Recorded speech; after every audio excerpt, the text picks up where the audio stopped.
Hi guys, welcome back to Simplify. In this video, we are going to cover an interesting topic on sale of goods part 2. A contract of sale contains some stipulations. Some are essential to a contract, whereas others are collateral or incidental to a contract. Stipulations in a contract of sale. A condition is a stipulation essential to the main purpose of the contract, the breach of which gives rise to a right to treat the contract as repudiated or broken. A warranty is a stipulation collateral to the main purpose of the contract, the breach of which gives rise to a claim for damages but not a right to reject the goods and treat the contract as repudiated or broken. Distinction between condition and warranty are: stipulation. A condition is an essential stipulation or term of the contract of sale. A warranty is a collateral or incidental stipulation to the contract. Remedy. Breach of condition gives right to repudiate or treat the contract as broken or repudiated and a right to claim damages. Breach of warranty only gives right to claim damages and does not entitle a buyer to reject the goods and treat the contract as repudiated. Exercise of option. Breach of condition may be treated as a breach of warranty. Breach of warranty cannot be treated as a breach of condition. Let's now look at how and when a condition can be treated as a warranty. The buyer treats breach of condition as breach of warranty. A contract of sale is not severable and the buyer has accepted the goods wholly or part of it, where fulfillment of any condition or warranty is excused by law by reason of impossibility. Let's understand this through an example. P agrees with Q to deliver 100 bags of sugar on 1st March 2009. P failed to deliver the sugar on 1st March 2009 as agreed and is liable for breach of contract. But now he is prepared to deliver the sugar on 19th March 2009. Q can accept this delivery by treating the breach of condition as a breach of warranty and can claim the damages. Moving on. Conditions and warranties, sections 14 to 17, may be expressly stated in the term of the contract or may be implied from the circumstances. Section 14. Warranty as to title. In a contract of sale, unless the circumstances of the contract show different intention, following implied conditions and warranties may apply. Implied condition as to title. An implied condition on the part of the seller that, in case of sale, he has the right to sell the goods. That is to say, he has a title to the goods and at the time of making the contract of sale. Implied warranty of quiet possession.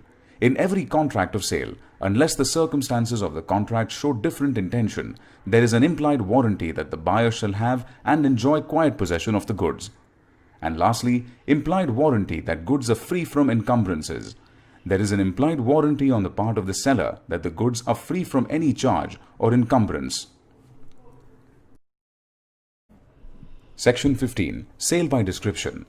When there is a contract of sale of goods by description, there is an implied condition that the goods shall correspond with the description, and if the sale is by sample as well as by description, it is not sufficient that the bulk of goods corresponds with the sample if the goods do not also correspond with the description.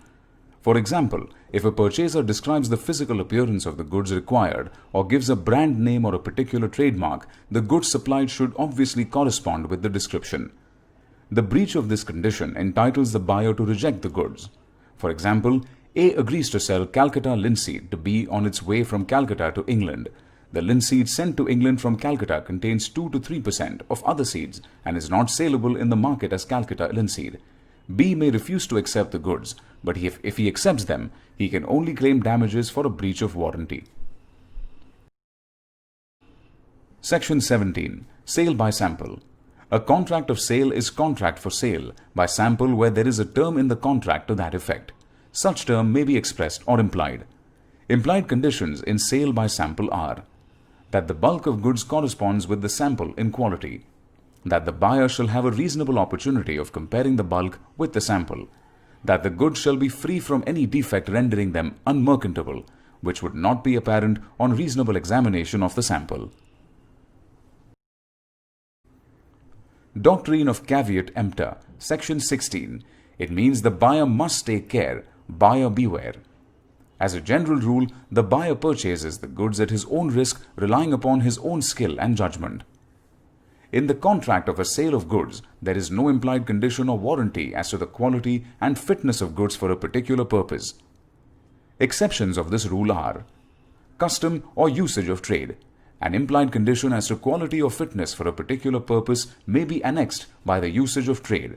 Such custom should not be inconsistent with the terms of the contract.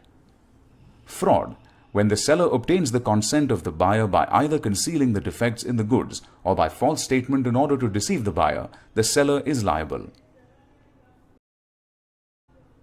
For specific purpose, where the buyer makes it known to the seller the purpose for which he requires the goods, the buyer relies on the seller's skill or judgment. The goods are of a description which it is in the course of the seller's business to supply. There is an implied condition that the goods shall be reasonably fit for such purpose. Mercantile quality means commercially saleable quality, where the sale is by description. The buyer purchases the goods from the seller who deals in the goods of that description. There is an implied condition that the goods shall be of mercantile quality. Express condition and warranty. In the absence of implied condition or warranty as to quality and fitness of goods, buyer can always protect himself by express term as to quality and fitness in the contract itself. Let's understand the concept of caveat emptor through two examples. Example 1. B sold pigs to C, which were infected and caused typhoid to other healthy pigs of the buyer. It was held that the seller was not bound to disclose that the pigs were unhealthy by the rule of caveat emptor. Let's see another example. X purchases a horse from Y. X needed the horse for riding, but he did not mention this fact to Y. The horse is not suitable for riding, but is suitable only for being driven in the carriage. Caveat emptor rule applies here, and so X can neither reject the horse nor can claim compensation from Y.